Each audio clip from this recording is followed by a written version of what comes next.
마가복음 8장 11절에서 21절까지입니다.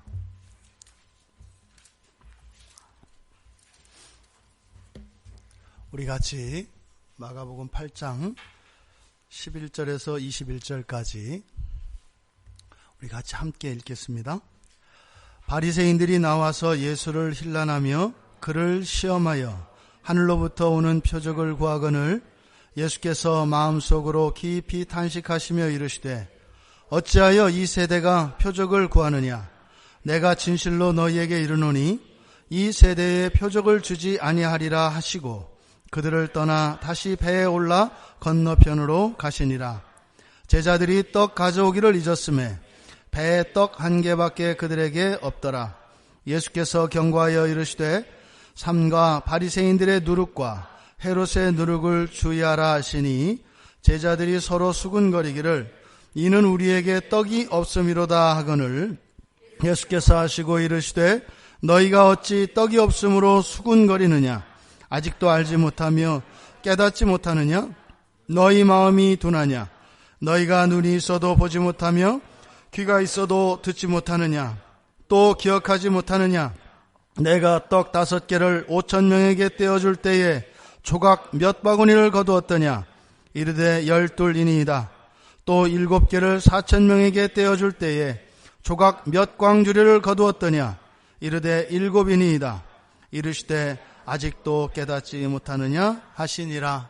아멘. 잠시 기도하겠습니다.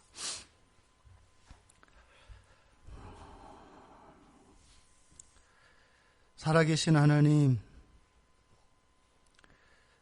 저희들이 이 세상을 시작할 때 깊은 어둠 속에 있었습니다.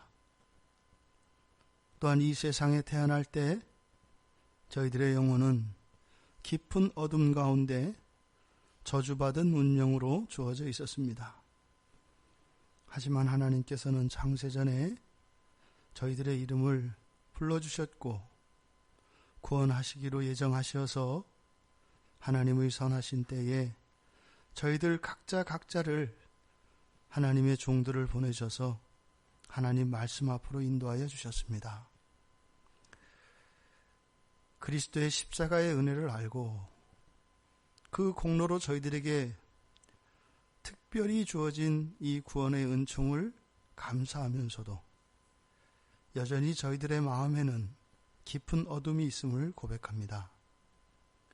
저희들의 마음과 영혼과 저희들의 인생을 바꿀 수 있는 것은 오직 성령님 뿐이오니 오늘 이 시간 말씀과 함께 성령께서 역사하여 주셔서 저희들의 굽어진 인생을 곧게 펴주시고 어두움 가운데 방황하는 저희들의 심령을 바른 빛의 길로 인도하여 주시옵소서. 어둠의 권세들 이 시간 이곳 가운데 틈타지 못하도록 성령께서 지켜주시고 예배에 참석한 심령 위에 성령 하나님의 기름 부으심이 경험되어지는 이 시간 되게 하옵소서. 감사하며 예수님의 이름으로 기도드리옵나이다. 아멘. 표적과 탄식이라는 제목으로 설교를 하려고 합니다. 표적과 탄식. 표적은 예수님을 찾아온 사람들이 요구한 것이었고 그들에 대한 예수님의 반응이 탄식이었습니다. 참 다르죠? 그러니까 보통 우리가 일상 속에서 이런 일이 일어난다면 누군가가 그 사람에게 표적을 구했을 때 그 사람이 탄식을 했다면 그건 10중 8구 표적을 보일 수 없기 때문일 것입니다. 표적을 보일 수 없다는 것은 능력이 없기 때문이죠. 없는 것을 구하고 있기 때문에 탄식할 수밖에 없는 거죠. 하지만 오늘 본문은 그와 정반대입니다. 오늘 본문 속에서는 이 표적을 요구하는 그들과 그들의 그 질문에 대해서 요구에 대해서 탄식하시는 그 주님을 통하여 제자들에게 주시는 교훈이 무엇인가 우리가 알기를 원합니다. 이것은 제자들에게 뿐만 아니라 예수 그리스도를 믿고 이 세상을 살아가는 모든 그리스도인들에게 주시는 것임을 믿으시기 바랍니다. 또 우선 우리들은 그 말씀을 받을 수가 없는 자들입니다. 여러분들이 깨닫고 그것을 안다 할지라도 받아들이기 어렵다 이 말입니다. 그러니까 여러분들이 어지간한 마음을 가지고 이 말씀을 듣기 전에는 그저 또 한 주일에 설교 한 편을 들었을 뿐이고 그것은 여러분들의 인생과 여러분들의 영혼에 아무런 유익이 되지 않을 것이라는 겁니다. 지난주 우리가 살펴보았습니다만 많은 무리들이, 그 큰 무리들이 주님 앞에 와서 사흘간을 함께 주님과 지냈지만 아무것도 없이 빈손으로 돌아갔던 것을 기억합니다. 그들에 대하여 주님은 불쌍히 여기셨다고 말씀하셨습니다. 오늘 이 본문 말씀을 통해서 우리의 삶의 지평이 새롭게 열리기를 원합니다. 우리들의 신앙에 새로운 도약이 일어나기를 원합니다. 그래서 주님이 이 땅에 오신 그 공로가 헛된 것이 되지 않기를 원합니다. 우리가 예수 믿고 주일에 나와 예배드리는 것은 문화생활하는 거 아닙니다. 영화관 대신 예배당에 오고 콘서트 대신 이곳에 나와 있는 게 아닙니다. 우리를 구원하신 예수 그리스도가 어떠한 분이신 줄 알고 또 이 예배를 통하여 우리에게 주시고자 하시는 그 은혜가 무엇인지 알아 그것을 소망하며 나온 것입니다. 특별히 우리 자녀들은 정신 똑바로 차리기를 바랍니다. 마음 같아서는 진짜로 엉덩이라도 때리면서 가르치고 싶은데 그게 안 되거든요. 그러니까 우리 자녀들은 이 시대가 너무 어두워서 여러분들은 말씀이 들어가지가 않아요. 정말로 안 들어가요. 아무 의미 없이 들리거든요. 그러니까 우리 평촌 광야교회에 있는 우리 자녀들은 정말로 뭔진 모르겠지만 정말로 이 주일에 드리는 이 예배 안에 정말 내 인생의 그 어떤 것보다 가장 값지고 소중하고 중요한 일이 일어난다는 것을 억지로라도 믿으면서 그것을 찾으려고 노력을 하시길 바라요. 그 노력을 안 하면 금방 잠들어 버립니다. 지금 자면 안 돼요. 지금 잠들어 버리면 여러분들의 영혼에는 더 깊은 어두움이 옵니다.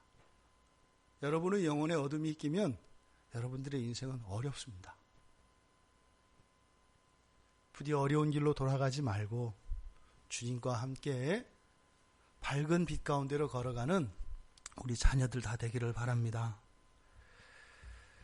여러분들이 잘 알고 계시는 분 가운데 김구 선생님이 계세요. 김구 선생님은 하나님이 오셔서 내 소원이 뭐냐 이렇게 물어보시면 우리나라의 독립입니다. 오직 우리나라의 독립입니다. 또다시 물어보시면 대한민국의 독립입니다. 또다시 물어보시면 우리나라 대한민국의 독립입니다. 이 이야기를 했던 것은 우리나라가 해방이 되고 난 뒤에 남한과 북한으로 38선으로 나뉘어요. 그래서 미국과 지금은 러시아죠. 소련에 의해서 우리나라가 두 동강이가 납니다. 그것은 우리들의 의사와는 전혀 상관없이 한 나라를 이 두 강대국이 우리나라를 반토막을 내버리는 겁니다. 그래서 김구 선생님은 차라리 38선에서 죽을지언정 두 토막난 나라에서 즐거움을 유지하며 살고 싶지 않다. 한평생 조국의 독립을 위하여 헌신하셨던 백범 선생이십니다. 그런데 그의 마음속에는 항상 우리나라, 우리 조국의 자주 독립에 대한 꿈이 있었습니다. 그것을 위해서 살았던 거죠. 그런 걸 뭐라고 해요? 대의 명분이라고 합니다.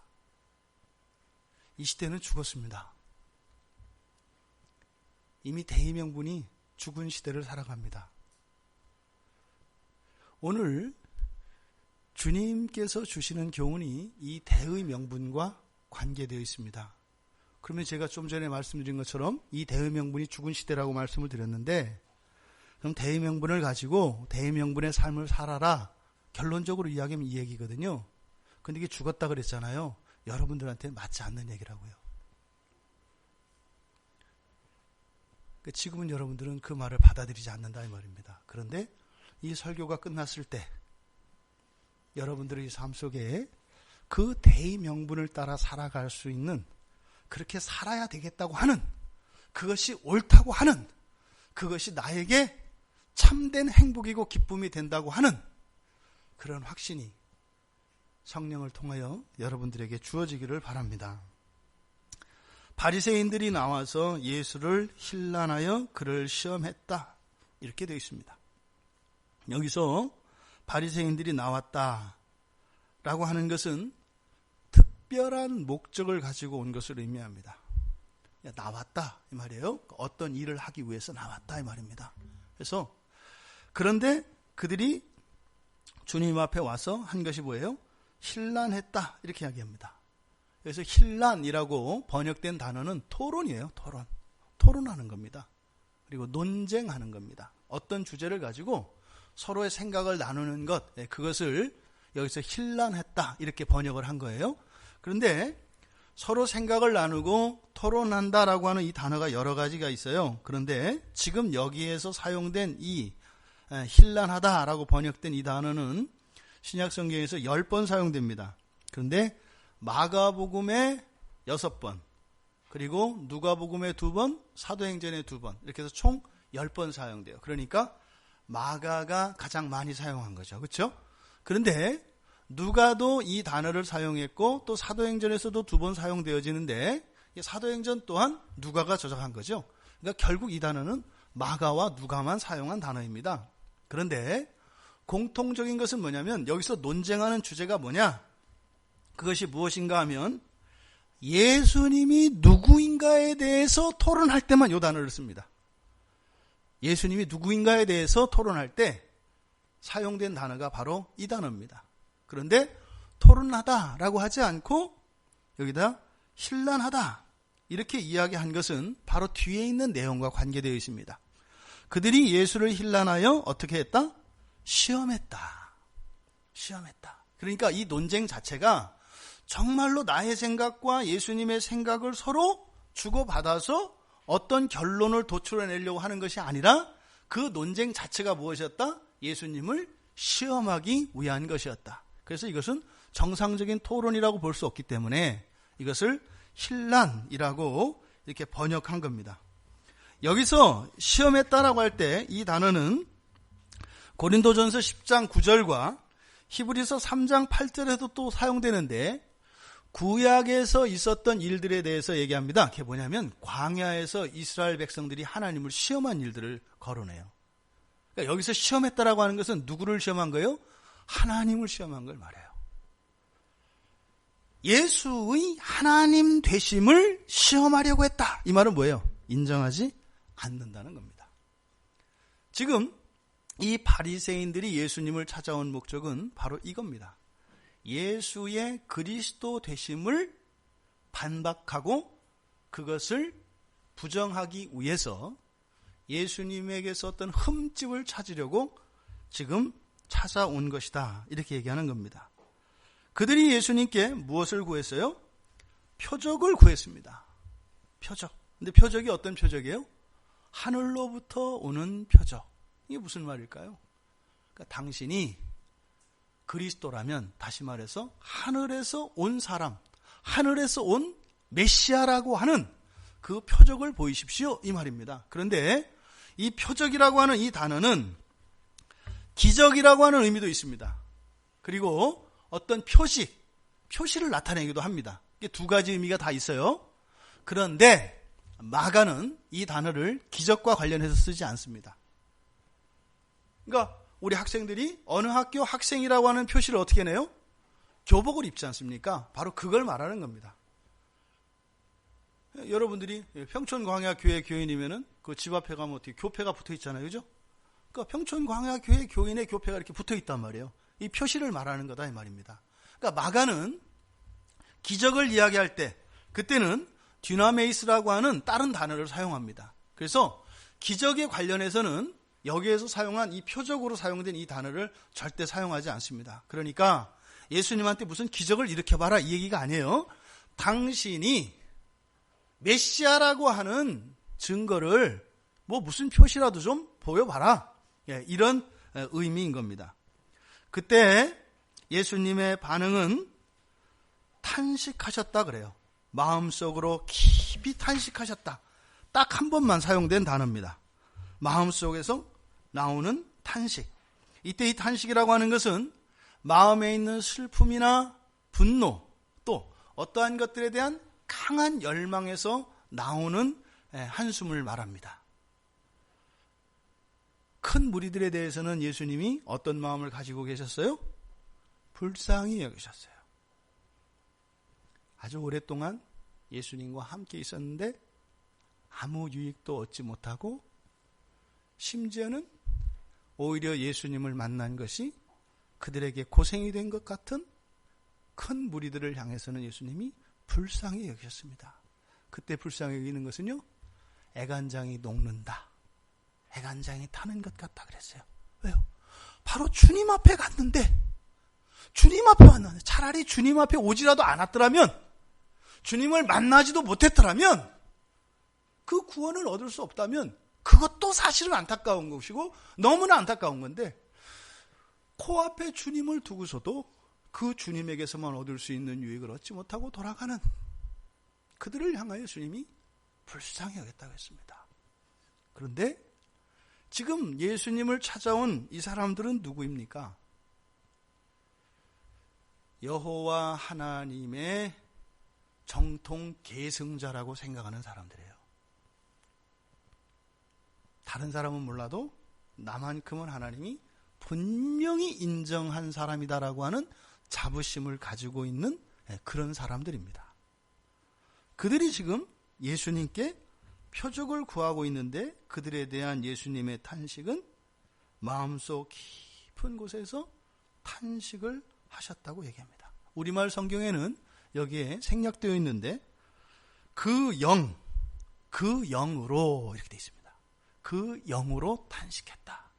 근데 이 그 영은 보통 성령으로 해석되기도 하고 또 예수님의 영으로도 해석되어지는데 정확하게 성령이라고 되어 있지는 않습니다만 그 영 또는 성령 이렇게 이해할 수 있습니다. 이 탄식이 뭐다? 성령으로 그 영으로 하셨다. 그러니까 이건 뭐예요? 하나님의 바리새인들에 대한 탄식으로 나타내고 있다 이 말이에요. 이 바리새인들은 누구예요? 여호와 하나님을 섬기는 사람들입니다. 뭘 통해서요? 율법을 통해서요. 그런데 정작 그들이 섬기고 있다고 생각하는 그 여호와 하나님이 이들을 향하여 어떻게 하신다고요? 탄식하고 계시다는 거예요. 엉뚱한 방향으로 가고 있다 이 말입니다. 예수님께서 표적을 요구하는 그들에게 어찌하여 이 세대가 표적을 구하느냐? 내가 진실로 너에게 이르노니 이 세대에게 표적을 주지 아니하리라. 이렇게 말씀을 하십니다. 여기서 이 말은 지금 우리말에서는 번역을 이렇게 했습니다만 조금 원문을 좀 드러나게 그대로 번역을 하면 이렇게 됩니다. 내가 진실로 너에게 이르노니 만일 이 세대에게 어떤 표적이 주어진다 할지라도 이 세대가 그 표적 중 하나라도 발견할 수 있겠느냐? 무슨 말이에요? 예수님이 표적을 안 주시겠다는 의미가 아니에요. 예수님이 표적을, 수많은 표적을 주신다 할지라도 이들은 그것을 받는다 안 받는다? 안 받는다. 무슨 말이에요? 이들은 믿지 않기로 작정한 사람들입니다.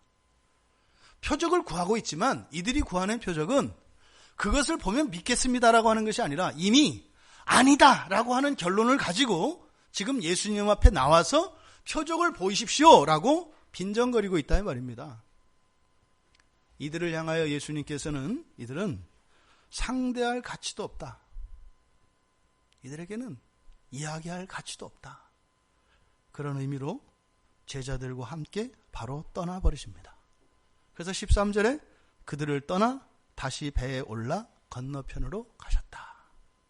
이미 그들의 생각을 간파했기 때문입니다. 그리고 배를 타고 가시면서 제자들에게 경고를 합니다. 바리새인들의 누룩과 헤롯의 누룩을 주의하라. 이 평행복문이 마태복음 16장인데 마태복음 16장 11절에 가면 바리새인의 누룩과 헤롯 대신에 사두개인의 누룩 이렇게 되어 있습니다. 그래서 마태복음 16장에 가보면 예수님을 찾아온 사람들이 바리새인과 사두개인이 찾아왔다고 이야기를 합니다. 그래서 바리새인들과 사두개인들의 누룩 이렇게 표현하는데 마가는 그 사두개인을 대신해서 헤롯으로 말씀을 하고 있습니다. 여기서 주의하라라고 하는 말씀을 2번이나 반복하세요. 그리고 여기에 굉장히 강조용법을 사용하셔서 너희들 정말 조심해야 된다. 끝까지 조심해야 된다. 굉장히 조심해야 된다. 이렇게 말씀을 하십니다. 그래서 미완료 형태로 되어 있어서 계속입니다. 우리도 마찬가지입니다. 주님이 오실 때까지 이 바리새인들의 누룩과 헤롯의 누룩을 조심해라. 이것은 우리에게도 동일하게 주시는 경고의 말씀입니다. 바리새인의 누룩은 지금 예수님을 찾아와서 악의적으로 시험하려고 했던 그들의 태도와 마음이겠고, 헤롯의 누룩이라고 이야기한 것은 바로 사두개인들을 지칭하는 것으로서 형식과 전통에 매여 있는 그들의 태도와 마음가짐을 말합니다. 보통 이 누룩은 유대인들에게 있어서, 그리고 구약에서 누룩은 이렇게 팽창하고 부푸는 악의 힘을 상징합니다. 그러니까 자꾸 점점 커가는 악. 여러분들이 일만 악이라도 조심해라고 하는 것이 뭐예요? 하나의 악이 여러분 삶 속으로 들어오잖아요. 여러분의 삶 전체를 먹어버릴 때까지 멈추지 않습니다. 그래서 육체에 일어나는 이 암덩어리가 죄의 속성과 매우 비슷해요. 이 암세포는 외부에서 들어오는 세균이 아니거든요.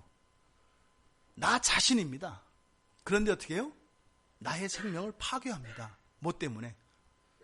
주체하지 못하는 생명력으로 인해서 다른 모든 것을 끌어다 드리는 거예요. 이것을 공동체로 적용하면 뭐겠어요?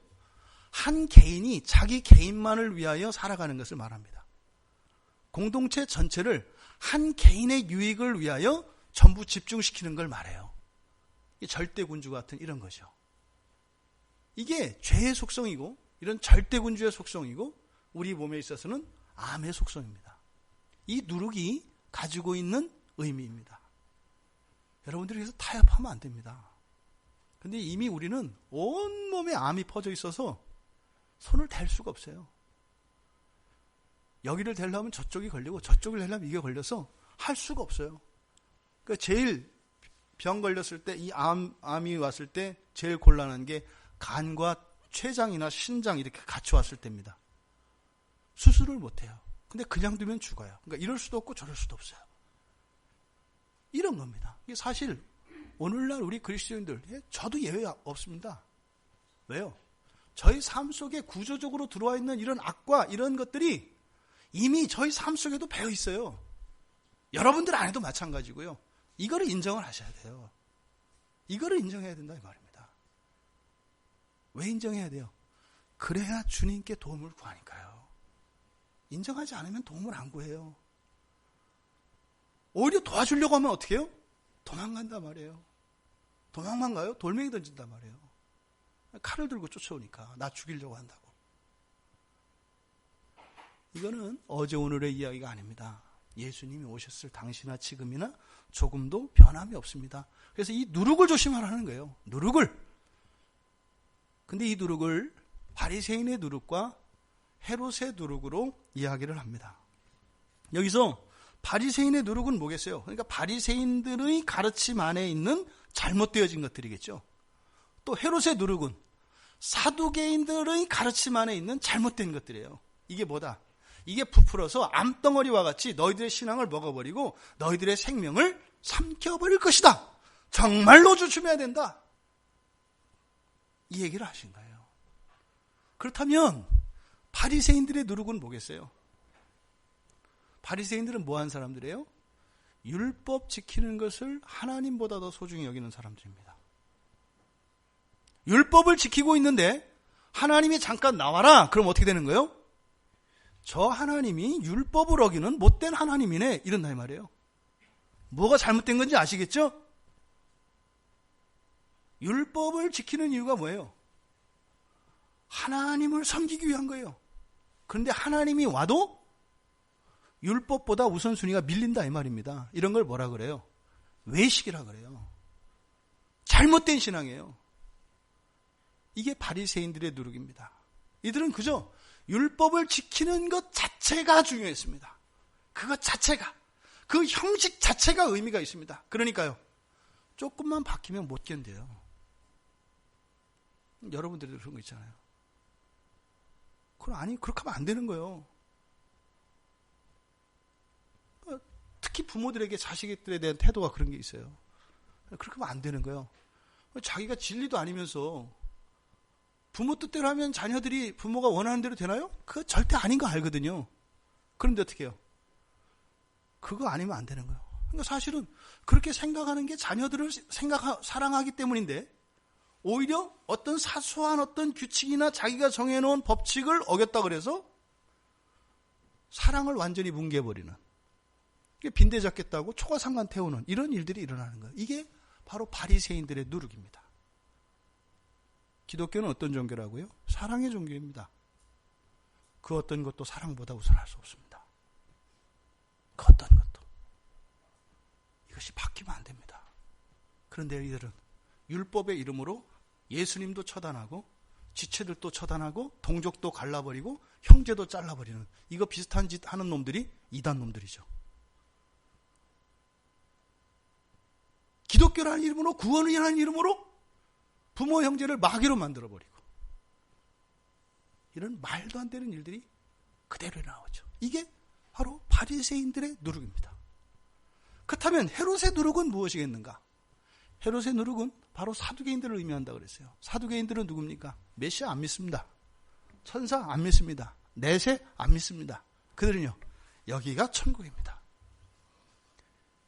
그때 당시에 이 사두개인들은 로마의 정부와 딱 결탁해서 그들로부터 이권을 받으며 나름대로 편안한 생활을 누리던 사람들입니다. 매국노, 이완용 이런 사람 같은 사람들이에요.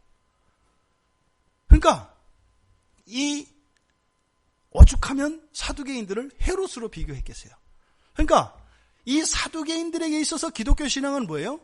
이 세상을 살아가는 고상한 문화이고, 단지 자기들의 종교 안에 있는 그 전통, 이런 것들 자체가 중요한 겁니다. 그러니까 하나님 말씀 지워버려요. 자기들이 그냥 정하면 그게 하나님 말씀보다 우위에 있다 이 말입니다. 누누이 말씀드립니다만, 이스라엘 사람들은 이미 바벨론 포로 생활기에 그들의 신앙의 정체성을 다 잃어버렸어요. 다 왜곡되고 엉망진창이 되어버렸습니다. 근데 그 이후에 변질되어진 그런 것들을 또 이렇게 포장을 해서 뭐라도 되는 것이냐, 그거를 목숨같이 여기고 있다 이 말입니다. 그리고 정작 이들은 구원과 내세를 믿지 않아요. 메시아는 더더구나 안 믿죠. 이들은 철저하게 현세적인 사람들입니다. 우리 그리스도인들 안에 그런 거 있습니다. 종말은 나중에 일이니까 지금 당장 코앞에 일도 해결 못 하겠는데 무슨 죽고 나서 일을 생각을 해. 이 현실에 매여서 신앙생활하는 사람들, 그리고 기독교의 가치가 마치 이 현실 생활에 좀 도움을 주는 것 같은 그런 유익을 구하려고 하는, 이런 것을 헤롯의 누룩, 사두개인의 누룩이라고 이야기하고 있는 겁니다. 이 두 누룩의 교훈은 그리스도를 단지 사람의 판단 대상으로 두고 있다는 겁니다. 그리스도를 우리가 그리스도의 판단 대상이 되는 게 아니라 그리스도가 우리의 판단 대상이 된다는 말입니다. 우리가 하나님의 판단 대상이 아니라 하나님이 우리의 판단의 대상이 된다는 말입니다. 그게 사실과 진리를 가지고 말씀을 드렸죠. 자꾸 사실을 따지는 사람들은 뭐 하는 사람들이에요? 판단하려고 하는 사람들입니다. 진리를 추구하려는 사람들이에요. 판단받으려고 하는 사람들입니다. 언제부턴가 진리라는 말 대신에 사실이라는 말이 이 교회 안에 가득 찼습니다. 무슨 말이에요? 이미 누룩이 완전히 부풀어 있는 겁니다. 여러분들이 이 세상에 있는 사실을 다 알면 뭐가 달라질까요? 기껏해 여러분들이 알고 있는 그 정보에 기초한 것밖에 아니지 않아요? 우리는 수면 위로 떠오른 그 일각밖에 못 봅니다. 수면 아래에 있는 빙산은 진리거든요. 진리는 우리가 볼 수 있는 게 아니에요. 그런데 끊임없이 그 일각을 추구하며 살아가는, 이것이 이미 누룩에 노출된, 누룩이 완전히 전신에 퍼진 기독교 신앙인들의 삶의 모습인 겁니다. 종교라고 하는 것은 주님을 선택하는 문제입니다. 기본적으로 종교라고 하는 것은 나의 주인을 선택하는 문제라고요. 절대로 주인은 두지 않으려고 하는 사람이 어떤 신앙생활을 하겠어요? 그리스도교는요, 그리스도를 나의 주인으로 영접하는 것입니다. 그런데 이 누룩은요, 정반대입니다. 그것을 종으로 부리려고 하는 것입니다. 그것을 조심하라는 겁니다. 이런 사람들은 메시아가, 진리가 그들의 삶을 송두리째 바꾸는 것을 허용하지 않습니다. 내 고정된 삶을 바꾸면 안 됩니다. 현재의 삶에서 필요한 부분과 부족한 부분들만 보태주고 도와주면 되는 겁니다. 그러면 메시아가 할 일은 끝이에요. 내 인생 전체를, 내 삶 통째를 바꿀 생각을 하면 안 되는 거예요. 이게 지금 바리새인과 헤롯의 누룩의 특성입니다. 이에 대한 제자들의 반응이 참 어이없습니다. 제자들이 막 수군거립니다. 야, 주님, 우리 떡 안 갖고 왔다고 그러는가 보다. 실수한 거예요. 예, 왜요? 아까 보니까 7광주리가 남았어요, 앞에. 그렇죠? 떡 7광주리 남았는데 그 중에 몇 개 갖고 왔대요? 하나 갖고 왔대요, 하나. 근데 이제 덜컥 겁이 난 거예요. 정신없이 막 배를 타고 올라타다 오다 보니까 길량식을 빠뜨린 거예요. 그러니까 주님은 지금 그 바리새인과 그 사두개인들을 통해서 교훈을 주시려고 하는데, 주님은 이렇게 교훈을 주려고 하시는데 제자들은 뭐예요? 그 교훈보다 먼저 자기의 잘못을 생각이 나가지고 덜컥 겁이 나는 거예요. 어이구, 주님, 우리 저 빵 안 갖고 온 거 역시 주님이시다, 대단하시다. 우리가 안 갖고 온 거 어떻게 아셨대? 이 엉뚱한 얘기 하는 거예요. 엉뚱한 얘기. 늘 어떻게 해요?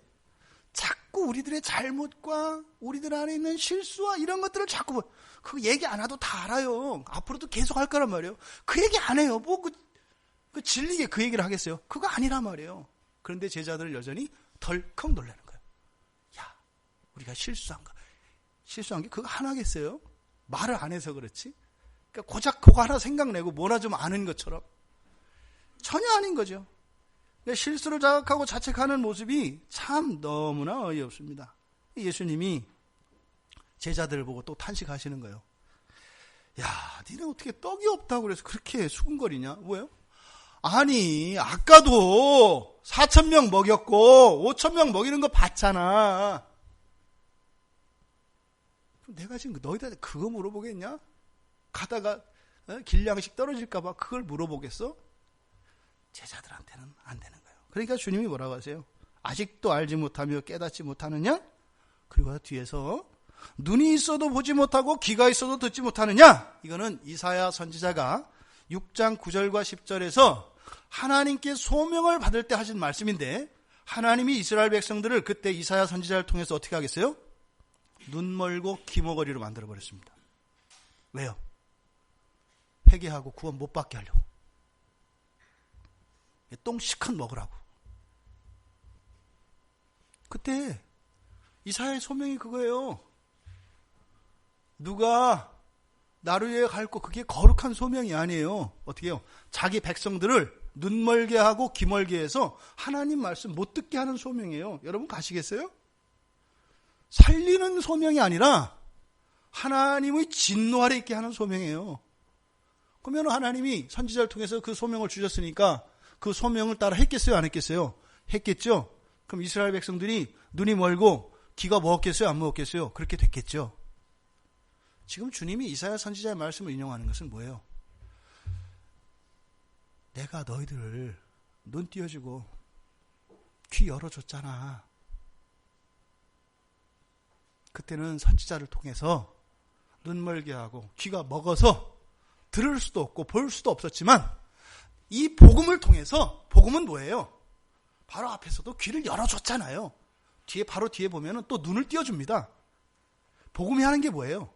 눈먼 자에게 눈을 띄어 빛을 보게 하는 겁니다.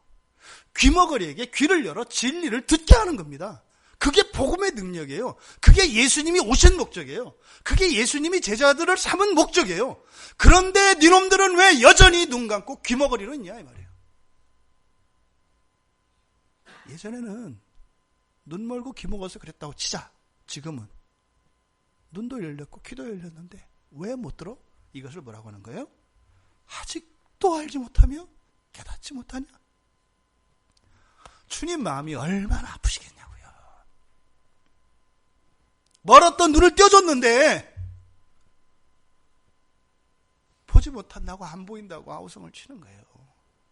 먹은 귀를 열어서 들리게 해줬는데 두 손가락 꼭 틀어막고 안 들린다고 주님 말씀해달라고 하는 거예요. 이게 주님이 주시는 말씀입니다. 예수님이 제자들에게 물어보고 답하고 합니다. 5,000명 먹일 때 몇 바구니 남았어? 12바구니요. 4,000명 먹일 때 몇 바구니 남았어? 7바구니요. 그런데 너희들 떡 안 가져왔다고 내가 지금 너희들한테 그렇게 얘기할 것 같으냐? 이 떡은 제자들에게 이미 표적입니다. 보세요. 이 표적을 보여달라고 찾아온 건 누구예요? 바리새인과 사두개인들이에요. 그들에게는 표적의 의미가 있어요? 없어요? 없어요. 왜요? 눈 멀고 귀 먹어서 소용없어요. 진짜 표적이 필요한 제자들에게 하나님이 표적을 보여주셨는데 그들은 그것을 못 보고 있어요. 이리 봐도 탄식, 저리 봐도 탄식, 주님의 인생은 탄식의 인생. 그런데 지금도 계속 탄식. 누구 때문에? 우리 때문에. 노예 상태라는 게 이렇게 무섭습니다. 죄 가운데 이 세상에 있다는 게 이렇게 두려운 겁니다. 안 되는 거예요. 안 되는 거예요. 여러분들이 주일에 한 번 오셔서 설교 한 편 듣고 여러분들이 예수님께서 십자가에 죽으셔서 분명히 여러분 눈을 띄게 하셨고 길을 열어주셨어요. 병원에서 한 달만 들어놓여 있던 사람도 일어나서 걸으려면 못 걷는 거 다 아시잖아요. 여러분들은 이미 이 세상 태어나기 전부터 귀머거리와 장님으로 살았던 사람들인데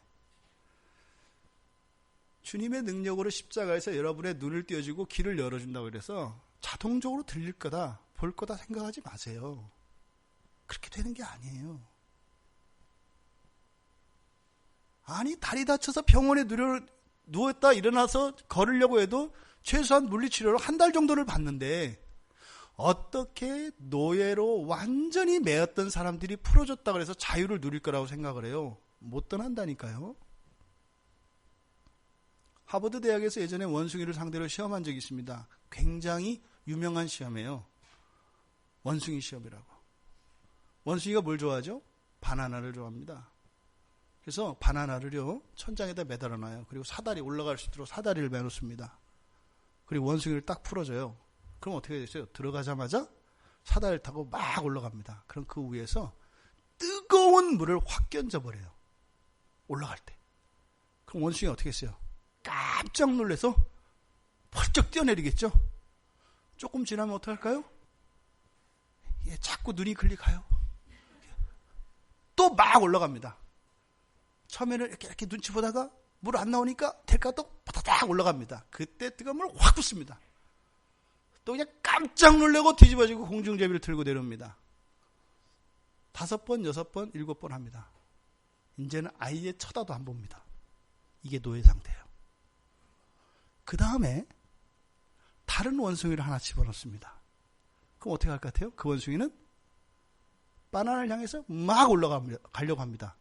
그때 그 원숭이보다 더 빠르게 먼저 들어가서 톡톡히 혼난 이 원숭이가 그 원숭이를 잡아당깁니다. 왜요? 가면 뜨거운 물 쏟아져. 이게 선지자죠. 둘이 싸우는 거예요. 치고 갖고 하다가 또 올라갑니다. 그렇게 하면 나중에 그 원숭이도 한 번 딱 합니다. 그럼 그 원숭이도 또 이 뜨거운 물을 당합니다. 올라가요? 안 올라가요? 안 올라갑니다. 좀 있다가 원숭이 한 마리를 또 집어넣습니다. 한 마리는 들어가자마자 뭐가 눈에 띄어요? 바나나가 눈에 띕니다. 올라가려면 2마리가 양쪽에서 달려들어서 팔다리를 잡습니다. 4마리, 5마리 합니다. 그 다음에 다시 1마리를 집어넣으면 일정 정도의 원숭이들이 길들여진 상태에서 길들여지지 않은 원숭이가 들어가면 바나나를 아예 안 봅니다. 그리고 뜨거운 물을 당했던 이 원숭이들을 빼내고 다른 원숭이들을 계속 하나씩 바꾸어 넣으면 아무도 뜨거운 물을 머리에 받아본 적이 없는 원숭이들인데 안 가게 됩니다. 이게 노예 상태예요. 그때 다른 원숭이가 와서 얘기합니다. 저거 먹어도 되라고. 먹어요? 안 먹어요? 안 먹는다고요. 여러분들이 너무 이렇게 낙관적으로 생각하지 마세요. 여러분들이 나쁜 게 아니고요. 여러분들이 게으른 게 아니고, 여러분들이 믿음이 없는 게 아니고, 여러분들이 잘못 생각하고 계시는 거예요. 말씀이 그렇게 쉽게 들릴 거라고 생각하지 마세요. 설교요? 2번, 3번, 4번, 5번 들으셔야 돼요. 여러분요? 때를 어떻든지 못 얻든지 정말로 말씀을 펴고 기도하고 매달려야 돼요. 이미 자유는 주님께서 주셨지만 못 누린다 이 말입니다. 이게 뭐예요? 바로 이 누룩이에요. 예수님이 염려하시는 것은 구원이 아니에요. 왜요? 그건 주님의 일이니까. 예수님이 탄식하시는 것은 뭐예요? 구원을 줘도 누리지 못하는 노예의 상태에 있는 이 바리새인과 사두개인들과 같은 이 제자들, 그들을 향하여 탄식하시는 것입니다. 여러분은 왜 신앙생활을 하세요? 무엇을 위해서 신앙생활을 하세요? 여러분들은 왜 살고 계세요? 무엇을 위해서 살고 계세요? 지금 주님이 계속 주시는 이 질문이 이겁니다. 복음은 내가 왜 살고 있고 무엇을 위해 살아야 하는가를 가르쳐 주는 거예요. 복음은 내가 그냥 살던 대로 사는 방식의 유익을 기하는 게 아니라 내가 왜 사는가. 보통 이 고민은 요즘에는 청소년들도 안 해요. 요즘에는 제가 보니까 별로 안 해요. 옛날에는 보통 중학교 때나 고등학교 때 한 번쯤 합니다. 인생이 뭘까? 이런 고민 아예 없어요. 지금은 인생이라는 거 생각도 없어요. 그저 오늘 하루의 즐거움, 내일의 쾌락, 이것만 생각할 뿐이에요. 잘 부모들 이용해가지고 내가 놀고 싶은 거, 내가 재밌어 하는 거, 내가 원하는 거를 얻어내기 위해서 잔머리만 돌리죠. 내가 뭘 어떻게 할까? 엄마의 약점은 뭐고 아빠의 약점은 뭐니까 이거를 얻어내기 위해서는 이렇게 해야 돼. 오늘날 청소년들의 삶이에요. 이런 청소년들한테 대의명분이라는 게 의미가 있겠어요? 내가 하고 싶은 것을 이루기 위해서 수단 방법 안 가리고 부모까지 이용하는 이런 자녀들이 하나님의 뜻을 생각하겠어요? 이게 자녀들의 잘못일까요? 부모들이 그런 모범을 보인 거예요. 아까 먼저 들어갔던 원숭이처럼 뭐예요? 야, 예수 대충 믿어. 예수 잘못 믿으면 너 미친다. 너 잘못된다. 딱 끌어당기는 겁니다. 실제로 예수 믿는 것 때문에 핍박도 받아본 적도 없으면서, 실제로 예수 믿는 것 때문에 엄청난 손해를 받아본 적도 없으면서 마치 그렇게 하면 안 되는 것이냐. 그런 경험 해보셨어요, 여러분들? 예수 믿는 것 때문에 여러분의 생명이 위태로우시고, 예수 믿는 것 때문에 다른 이들을 구원하기 위해서 여러분의 인생과 여러분의 모든 안정이 위협받는 그런 순간에 가보셨어요? 그 전설이 마치 나의 것인 양 되어져 버린 이 세태, 이것을 누룩이라고 주님이 말씀하시는 것입니다. 안중근 의사가 사형당하는 아들에게 편지를 보내요. 너 만약에 네가 사형 선고 받았다는 거 아는데 너 항소한다면은 정말 비겁한 놈인 줄 알아라. 내가 수위를 져서 보내니까 이 옷 입고 죽어라. 네가 젊어서 부모보다 먼저 죽는다고 그래서 불효하는 거라고 생각한다면 너는 크게 착각하는 거다. 너는 조국을 위하여, 동양 평화를 위하여 들여진 몸이니까 그 대의를 위하여 기꺼이 죽음의 자리로 가라.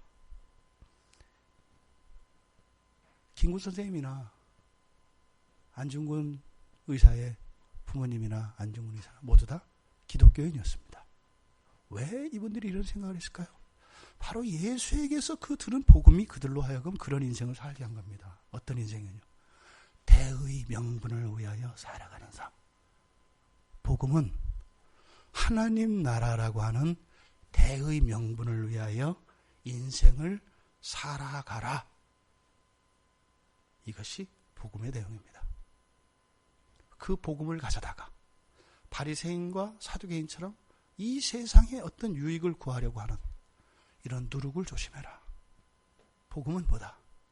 하나님을 위하여, 하나님 나라를 위하여 나의 인생과 나의 모든 것을 다 드리는 대의 명분의 삶을 사는 것이다. 이게 전부 목사가 되고 선교사가 되고 전도자가 되라는 얘기인가요? 아니에요. 우리 학생들이 공부를 하고 여러분들이 회사에서 일을 할 때 무엇을 위하여 하는가 이 말입니다. 무엇을 위하여 하는가? 왜 하는가? 주님께서 제자들에게 주신 이 교훈이 여러분들의 삶 속에 대의 명분을 따라, 하나님 나라의 대의 명분을 따라 살아가는 삶으로 큰 인생의 역전이 일어나는 계기가 되기를 바랍니다. 그래서 이 복음의 빛이 여러분에게 감겨져 있던 그 눈과 귀를 열어주신 그 주님의 은혜를 알아. 눈이 아플 정도로 따가운 햇빛을 바라보되 그 빛과 함께 드러나는 이 찬란한 봄날을 누리시며 봄날의 향기를 누리고 그 봄의 교양학을 여러분들이 즐기며 구원의 하나님을 찬양하며 그렇게 살아가시는 여러분들 되시기를 주님의 이름으로 축원합니다. 우리 말씀